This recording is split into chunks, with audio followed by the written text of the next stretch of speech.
Mis saab ilusamalt olla sellel kaunil päikesepaistisel päeval, kus valgus on väljas ja me väga loodame, et see valgus on ka sees. Nii et tere tulemast kõigile täna siia meie ühisesse töötuppa. See on kindlasti väga põnev ja see kindlasti annab teile ja meile ka väga palju sellist rõõmu ja armastust, mida on kindlasti inimestel igal hetkel vaja ja mida ei ole kunagi liiga palju. Ei ütle, et vii tagasi, seda kinki ma ei taha. Ja täna siis oleme tulnud siia ringteele, tegelikult siin kõrval on Esker OÜ ettevõte, kus üks meie terapeut Juno tutvustab ennast nooguta ja tema töötas ka seal saviteraapiaga. Aga täna me oleme siis üürinud lihtsalt selle ruumi siia, et anda võimalus Tartu Kutsehariduskeskuse praktikantidele, kes teevad siis MTÜ Kullarattaga koostöös oma praktikatööd. Ja kuigi see on aktiivtegevuste instruktori praktikatöö, siis aktiivtegevusi võib ju teha ka aktiivselt enda sees, ilma et me väga palju väljas jookseks või mõttaks. Nii et see on üks selline näide, kuidas võib ennast rõõmustada ja tasakaalus hoida ka väikeses keskkonnas ja väikeses ruumis, aga peaasi, et süda on soe ja meel on lahti. Ja tänasel päeval me olime planeerinud siis teha sellise töötoa, mille pealkiri on Rõõmu olümpia eri, igas mõttes eri, kuna ta on jõulukuu ja ta on eriline, sest ta tehakse väga mitmele sihtgrupile. Ja sissejuhatuseks või õigemini eessõnaks ütlen ma siis selle MTÜ ja kooli juhi ja arendajana sellised mõtted, et kui siia seina peale on joonistatud Amsa Arieli poolt suur puukujutis, näete, keskel on süda, mis symboliseerib armastust. Et siis tegelikult kõik inimesed on pärit suurest hingemerest ja kui nad on tulnud siia maa peale, siis samas oleme me kõik seotud ühe suure elupuuga ja oleme selle elupuu oksakesed. Meie sees tuksub meie hing, mis on tegelik meie olemus. Nii et täna proovime selle hingega ka kokku saada ja aru saada, mida meie hing tahab meile öelda ja teistele öelda, kuidas ta kirgab seda valgust, nii nagu päike väljas, nii nagu see latern siin, tõenäoliselt hiljem ta näitab teistsugust valgust. Ja selle puu peal iseenesest on visualiseeritud üks valguskuju, see vist hakkab tasapisi välisega kooskõlas välja tulema, et mis seal seina peal on.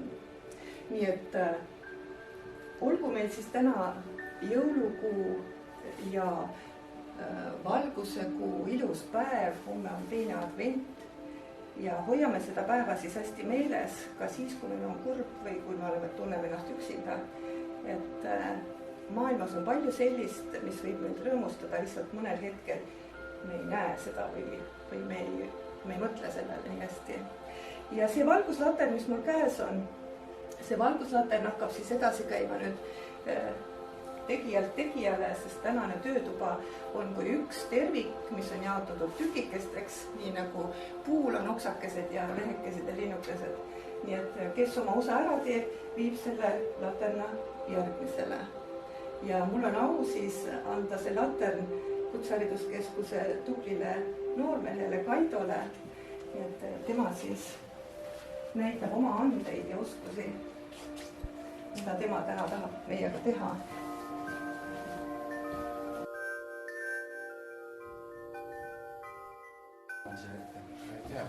Kuidas sulle tundub, kas selle muusika peaks sinu jaoks väiksemaks panema?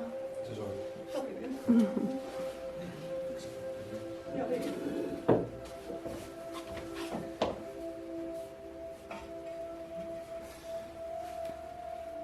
Mina olen Kaido ja teeme natukene joogat. Alustuseks lihtsalt tavaliselt mugav asend ja nüüd Kaido, Kallis, siin on see lugu, et mõnele inimesele peab teine inimene kõrval natuke vist tõlkima, ma ei tea, kuidas Veronikaga ja kes see teine oli meil? Kalevile, et kuidas teie soovite enda juhendamist, kui te ei tea, mida te ette näitab? Mida teha ja siis me katsume... Aha, ta kirjeldab, jah? Jaa. Võtta mugav asend ja istuge ja jälgige oma hingamist. Jah, aga nüüd vaadake, mis on kellegi jaoks mugav. Kas sa paned jalad niimoodi risti? Kas sul on siis mugav? Nii ka võib olla või? Jah, nii kuidas mugav. Et sa tunned, et jalad ei pinguta liiga? Siis pange silmad kinni ja jälgige oma hingamist natukene aega. Kas hingamine peaks olema sügav või nii nagu praegu on? Nii nagu ise sujuvalt tuleb. Tunned, et kuidas see ninasõrm tuleb. Rants. Kuidas see välja läheb. Mida tunnen? Raiko sina. Sisse hingates võib tunda natuke külma ja välja hingates võib sooja tunda. Jaa.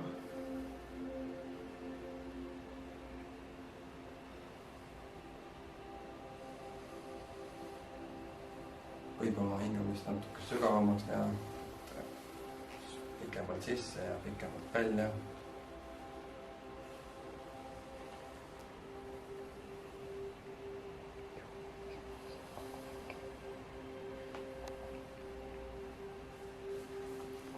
Laske ennast hästi lõdvaks. Lõdvestage kõik oma lihased.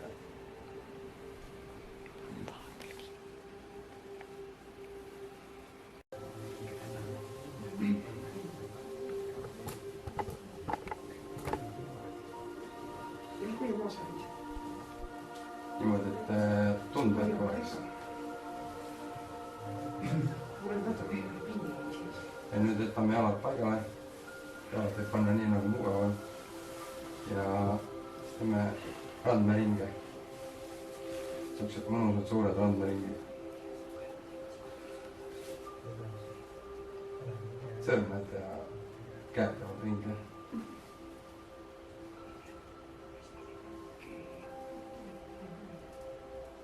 Ja võib lisada ka küünarnukid. Teeme nagu küünarnukist alates ringe. Ja kui saate, võivad randmed ka ringi või käia. Teistpidi.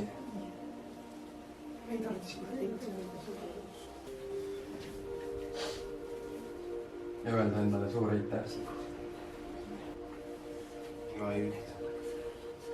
Ma ei saa. Ei saa.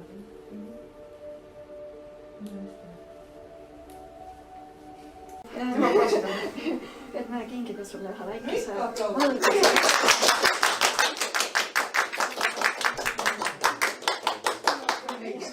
Kõike veel kallim tõmbesti jaoks ka.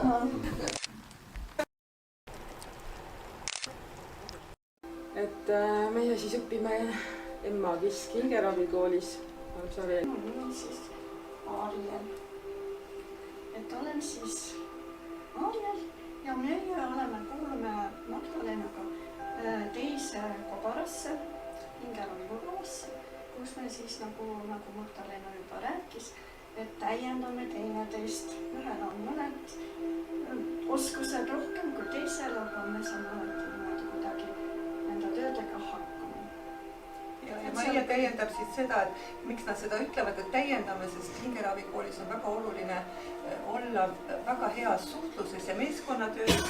Seda me püüame ka täna siin arendada ja üheskoos tunnetada, kuidas meil see suhtlemine läheb just avatud südamega ja tingimusteta armastusega ja mõistes ja vaadates, kuidas kellelegi mõni tegevus või sõnum sobib.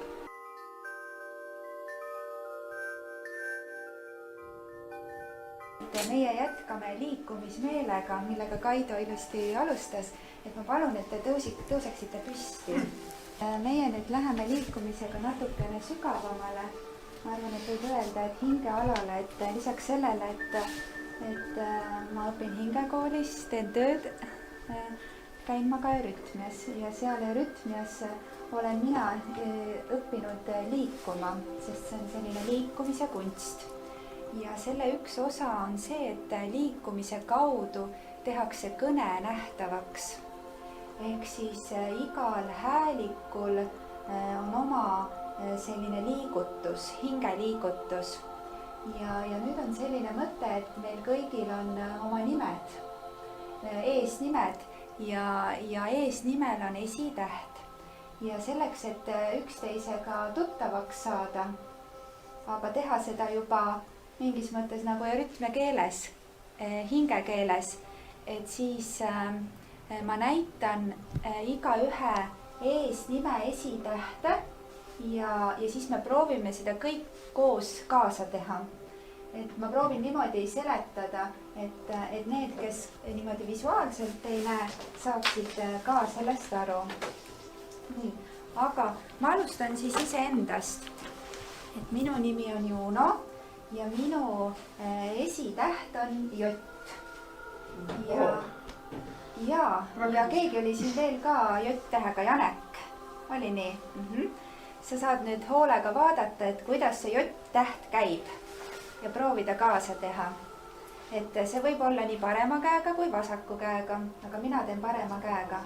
Et ma kõigepealt näitan ette, et J-täht käib niimoodi, et käsi on enda küljest natukene eemal, just väga hea, Kalev. Hoia parem käsi ja vasak käsi hoia enda küljes, just. Ja siis liigutad seda kätt niimoodi eest kaarega ülesse. Just. Jaa, väga hea.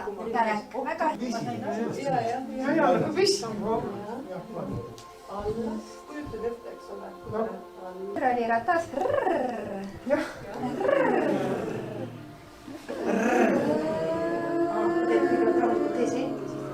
Ja siis endoli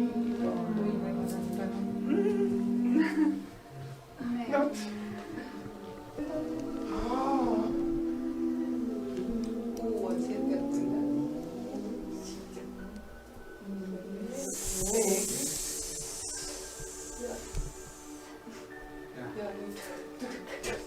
see lust ja rõõm meie sees. See on olemas. Juun on juba nii palju harjutanud, ärge selle peale mõelge. Ei, sa annad meile kogemusi. Sõbrale juba läheb väga hea. Hakkame kõik kätte saama.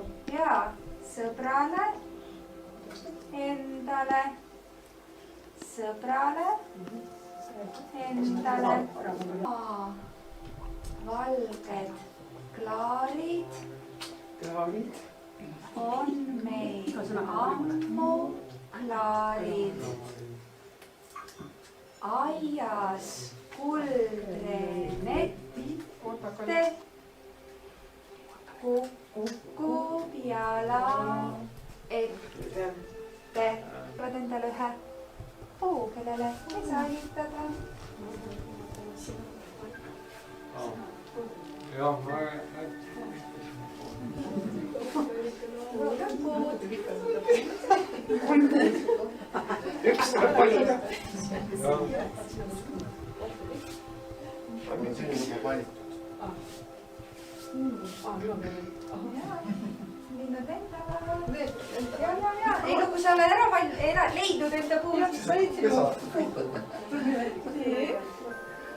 aga Priit pole veel keegi leidnud. ja mina leidsin. Leidsid?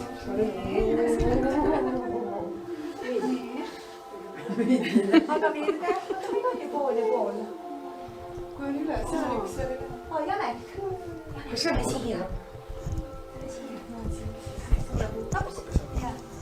aga Kalev. ma panen siis ise siin, jah.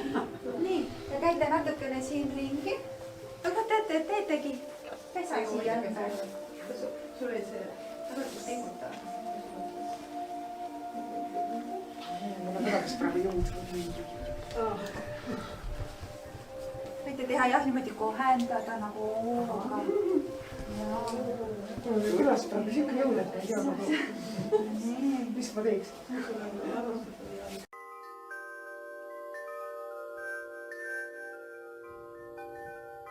armsad kaaslased, mina olen ka nüüd üks õpilane, kes teeb teil siin praktiliselt näitab, et milles see meie tulevane elu kõik seisneb ja kuidas me hakkame oma päevi veetma koos matkajatega. Näiteks tuleb üks linnamees maale. Ta tuleb võib-olla juhuslikult, võib-olla on talle ette planeeritud, aga tuleb ja küsib, et mis puu see seal eemal seisab. Ja mina ütlen, et see on väga vana ja väärikas puu. Seesama, mille Ariel meile siin joonistas. Et praegu paistab, et tema on käinud kuskil pargis seda tegemas. Sest puul on tüvi oksad ilma lehtedeta.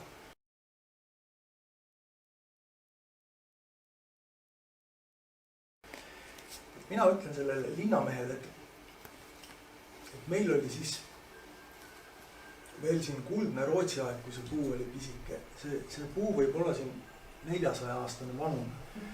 Et ta võib-olla oli päris pisike taim, kui oli 1600. Siis ei olnud veel Tartu Ülikooligi siin.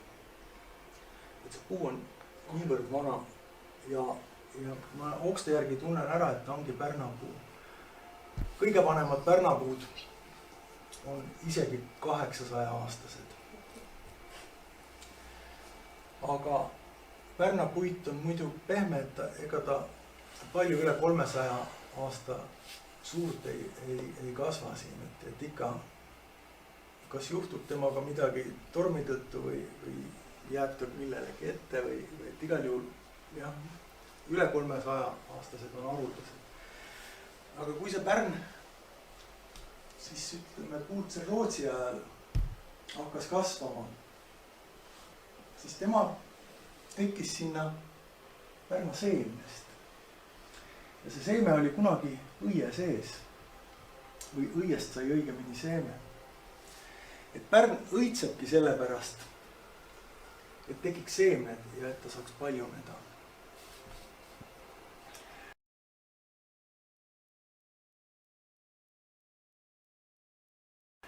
Aga seemned kasvavad ainult viljastatud õitest ja viljastamiseks on vaja putukaid.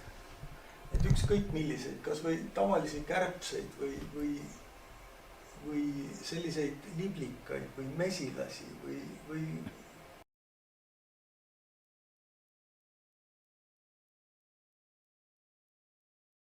ka võib-olla sipelgat suudavad, sest nad viljastavadki sedasama pärnaõit sellega, et nad aitavad tolmukate tolmul siis emakaga kokku saada, et nad viivad selle tolmu edasi. Aga et kindlam oleks, et see viljastamine ikkagi toimuks seal Pärna õie sees,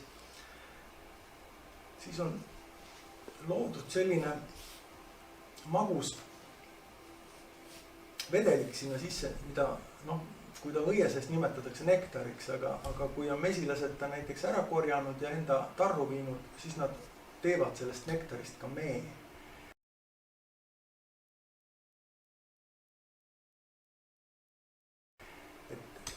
Nektar on lihtsalt natukese rohkem vesisem, veesisaldus on suurem kui mee.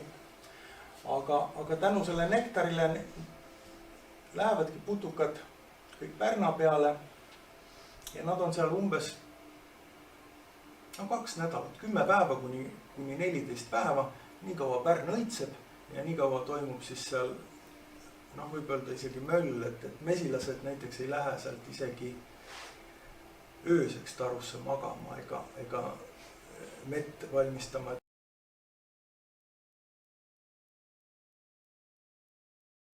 Nad lihtsalt korjavad ja seda külluslikku saaki, mis seal on.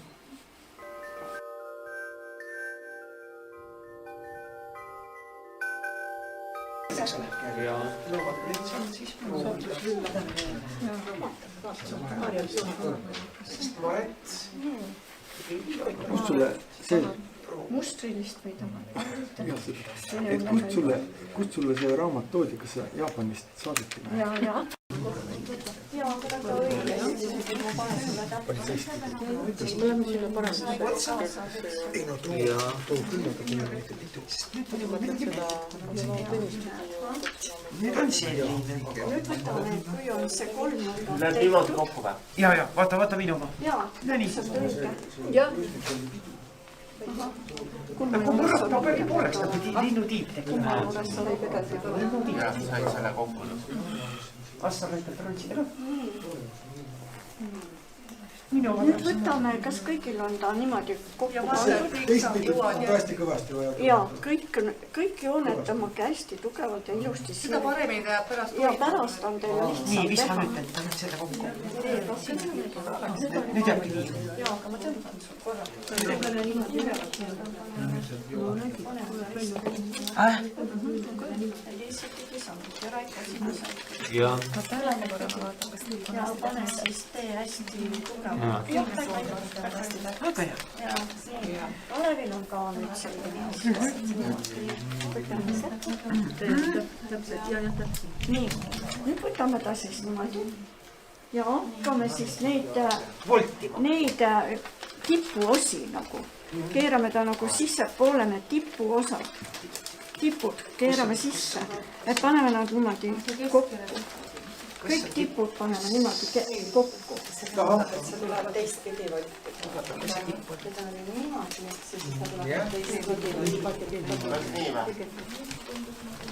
Juurde ilusti palju jätta, siis ta tuleb parem. Nii need jooned ja siis ta jääb selline nagu tass. Nii, tõmmake veel need jooned. Siis ta jääb selline. Vastastikuselt. Jah. Vaata, sa saad seal aega. Jaa. Oota, ise kõik. Ma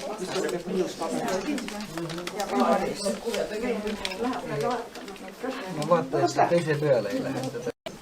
Teeme koos. Kas te saite aru? Hingeravi tähendab seda, et inimeste püütakse seda meenutada, et hing on kõige tähtsam osa. Hinge tuleb rõõmustada, hinge tuleb väärtustada ja armastada. Ja mitte ainult enda hinge, vaid teiste hingesid ka. Selleks, kui me ükskõik mida teeme või suhtleme, siis tegelikult on hingedega isegi niimoodi või suhtleme rääkisi, eks ole. Ja said põhimõtteliselt aru. Teine pool ka.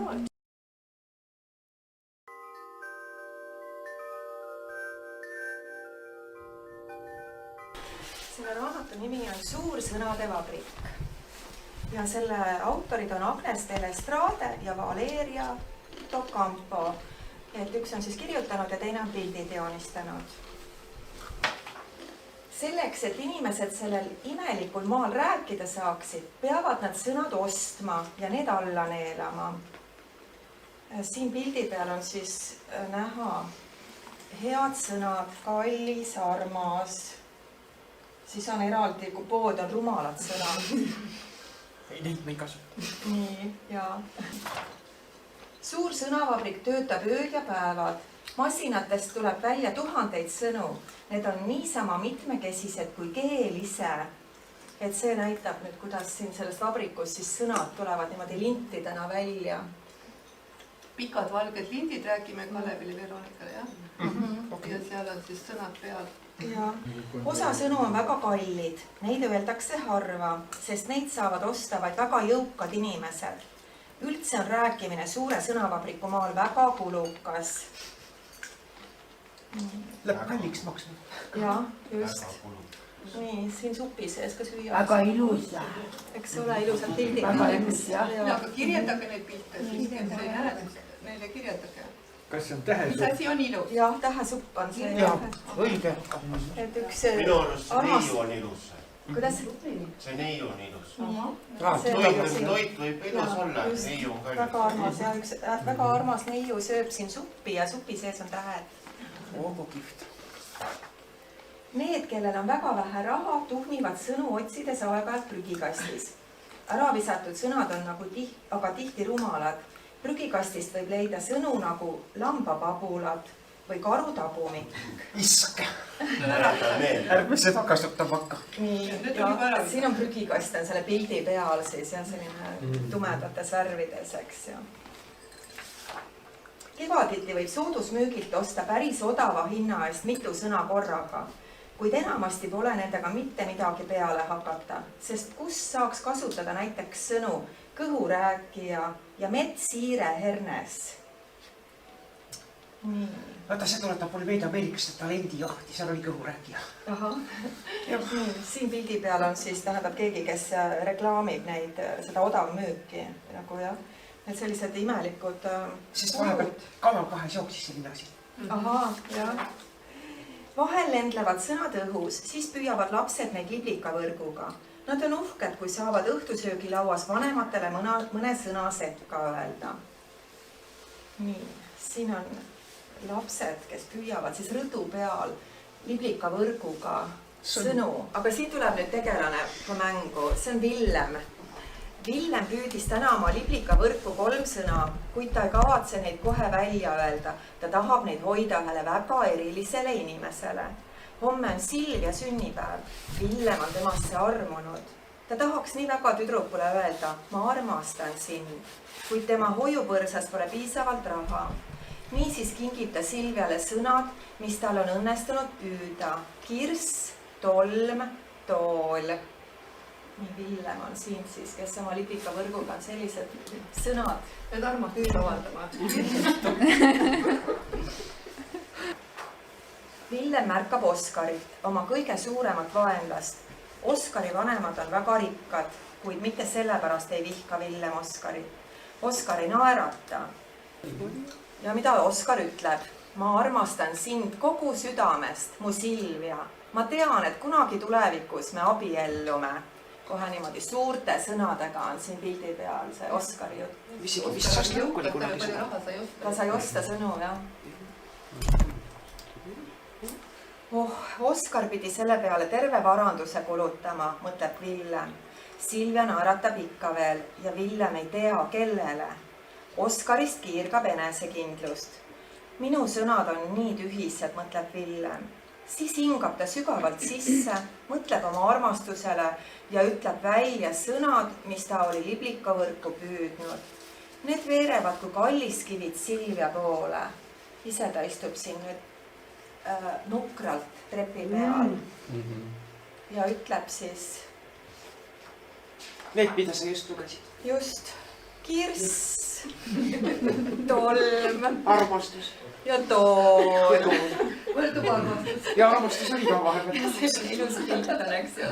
Need sõnad tulevad. Väga ilus.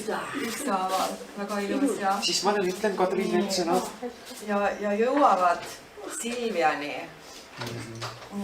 Ilus. Iluseks. Nii, aga mis teeb selle asja ilusaks? Punane värv. Pigem jah. Punane värv on veinil ka. Armas Virger, mis selle asja ilusaks teeb? Jumalas. Mis veel? Mis asi teeb? Ei kuulnud. Sellel pildil ilusaks. Mis teeb? Mis sulle meeldib siin? mis sa ütlesid, me ei kuulnud hästi? Jumal õnnistab ja teeb ilusaks.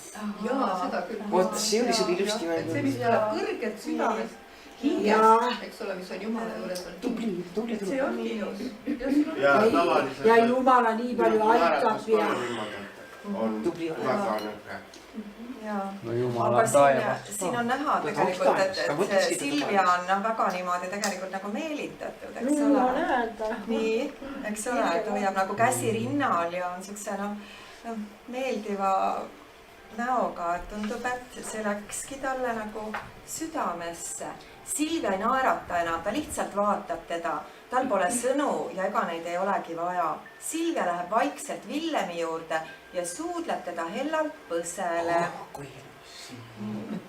See on nagu armastus. No see on juba armas. Esimesed silmad. Ma ei tea, mis ma koolis hakkan rääkima. Ma olen ka vahel nõuke vestlust. Ma ütlesin, ma lähen ka ühel koolitusele. No seda nimetki, räägitlegi ära. See on lasteraamat ja ma olen seda esimesele ja teisele klassile lugenud, eks ju. Nii, Villemil on järel vaid üks sõna. Üks sõna on järgi jäänud. Kunagi ammu leidis ta selle prügikastist sadade lambapabulate ja karutagumike vahelt. Villem armastab seda sõna väga. Ta on hoidnud seda kõige olulisemaks päevaks ja nüüd on see päev käes. Silviale silma vaadates ütleb ta veel. Saite aru? Veel. Sõnu pidi ostma ja nüüd ta hoidis seda sõna, et kui tuleb see hetk, kus ta tahaks midagi veest. Nüüd ta müüs selle sõna maha. Kui ta sai põsemusi, siis nüüd selle peale ta võttis selle oma ainukese sõna, mis alles... See tähendas, et palun sa hoolja meid veel. Palun veel, just, ja pilt on ka siin nüüd siis vastav. Villem. Miks just Villemi sõnad olid sellele Silviale olulised, mitte Oskari sõnad? Oskaril oli ju kallid sõnad ja kirjutas terve suure lehe täis ja suured kohe ja ma armastan sind ja me abiellume. Aga Silvia tahtis hoopis seda teist tooli ja kirsti ja tooli. Miks see niimoodi läks? Tal oli ju valida nende ilusate ja uhkete sõnade. Aga võitu, palju see kirjanik üldse raamatut teinud on, et kui ta on selle teinud? Ja aga ära teemast möödamine. Räägime armastusest. Ma pärast ütlen sulle ühe raamatu nime. No see võib, oota, ütle mulle veel see lause. Ma nagu taibutan selle sisse. Ja taibutan. Kui nüüd Oskaril oli palju raha ja tema sai, sest selles loos oli niimoodi, et sõnu sa pidid ostma, kui sa tahtsid sõnu rääkida välja, muidu pidid vait olema. Ja nüüd Oskaril oli palju rahades, et ma armastasin Silvia ja me abiellume. Mul suured tähed olid. Aga nüüd, mis see teise põhjus? Villem. Villem, jah. Aga Villemil ei olnudki, ta sai ainult odavaid sõnu osta. Ta sai ainult need odavad 3 sõna öelda ja ometi Silvia läks ja andis talle põsemusi ja see tähendas palju rohkem kui need suured sõnad ja armastusavaldused. Kui ta ütles veel, siis see tähendas, et... Aga miks ta tahtis? Miks Silvia tahtis just neid? Mis arvad? Ta ootas vist neid. Ta on see, et võib-olla üldse rahas mängus on, lihtsalt see nagu see läks nagu temale sinna kiindumis sisse, siis siia südamesse, hinge ja siis nagu see tekkis armastus. Nõuke tema... Ütle välja, jah, mis see tekkis? Tema vahel hakkas nagu see süda prahvaldama. Armastus ja võib-olla Bravo!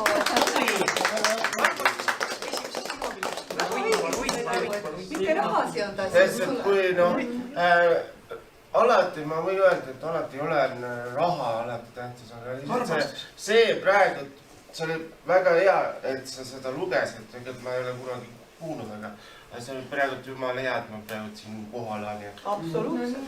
Ja nüüd sa lähed ja küsid, et mida räägiti, sul on kohe öelda seda ja sa jõudsid selle tulemuse ise. Ja ma olen ise ka juba õnnelik. Et keda siis tüdrukutes enda saab? Nagu piltki näitab tegelikult, siin on need pildid räägivad isegi rohkem kui 1000 sõna, eks ju, et see Oskar oli selline, noh, nagu hinge ei olnud, aga Villemil oli see olenud, teades hingest ka need sõnad, et võib-olla ka see, kuidas ta täie ütles ja kuidas Silvia seda kuulis ja see kõik nagu mõjus ja temale. Mina olen Veronika, olen Tartu Maarja tugikeskuses nii töötaja kui klient. Et kliendina ma elan seal, aga töötan ma huviringi juhina, et siis ma teen meie noortega muusikat. Ma teen nagu muid asju ka, me vaatame filme. Me lihtsalt ei laula ja ei tantsi, vaid me tegelikult ka õpime muusikat. Erinevaid asju teeme, aga oma lugu. Muusikaga olen ma tegelenud alates 5. eluaastast. Ma olen, nii kaua kui mina ennast mäletan, ma olen laulnud. Kui ma oma isa sõnu võiksin uskuda, siis tema ütles mulle, et kui sa sündisid, siis sa juba laulsid. Nii et ilmselt olen ma sünnist saadik laulnud. Ma olen laulnud erinevates koorides. Elleri muusikakoolis lasteosakonnas õppisin ma plokkflööti 4.–9. klassini. Ja te näete, minu ees on 2 kannelt. Nende mänguni ma jõudsin aastal 2009 ja ma olen pärimuse inimene igatepidi. Ma olen loodususku, armastan kõike, mis puudutab loodust. Olen, nagu ma ise endale salajase tiitli olen pannud, et või noh, nagu ma olen saanud sellise sõnumi, et ma olen nagu väike metshaljas, kes armastab metsa ja ma usun loodusvaimudesse, ma usun, et iga puujurika all võib olla keegi peidus. Ma väga austan loodust, väga nagu soovin olla ühes loodusega. Ja ma mõtlesin, et enne kui me alustame või enne kui ma hakkan teiega kannet tutvustama, siis ma laulaks teiega ühe laulu, et see loob sellise meeleolu. Et tahaks laulda teiega ühe tänuloitsu maaemale, sest maaema on teadupärast. Maaemalt me saame oma toidu, maaemalt me saame oma jõu ja väe. Et siis laulaksime teiega ühe laulu, et mina laulan ees, see on see regilaulu tüüpi laul. Siin käibki. Ja see on tänuloits maaemale, et see loob sellise meeleolu. Ja siis edasi ma räägiksin siis kandlemängust ja pärimusmuusikast natukene lähemalt. Ema, maamu, emake, ema, maamu, emake, ole terve kullake, ole terve kullake. Meid sa kattad, meid sa mattad, meid sa kattad, meid sa mattad. Sinul põues sünnime, sinu põues sünnime. Sinu rüppe heidame, sinu rüppe heidame. Ema, maamu, emake, ema, maamu, emake. Ma proovi siis ka olla.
Teile soovin tervist head.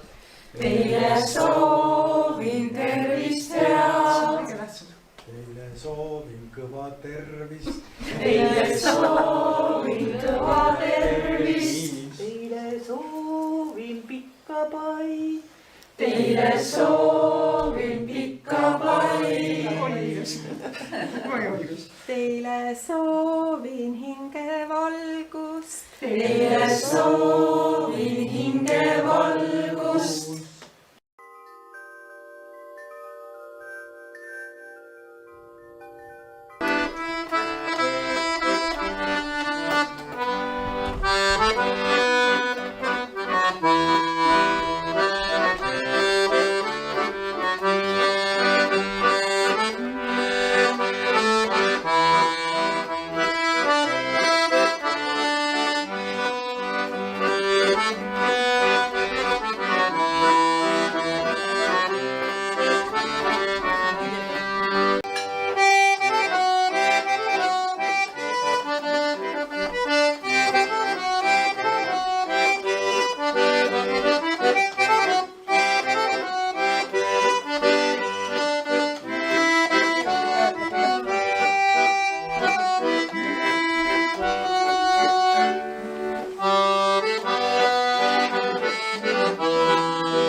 Kas su esimene pill oli Tepol lõts?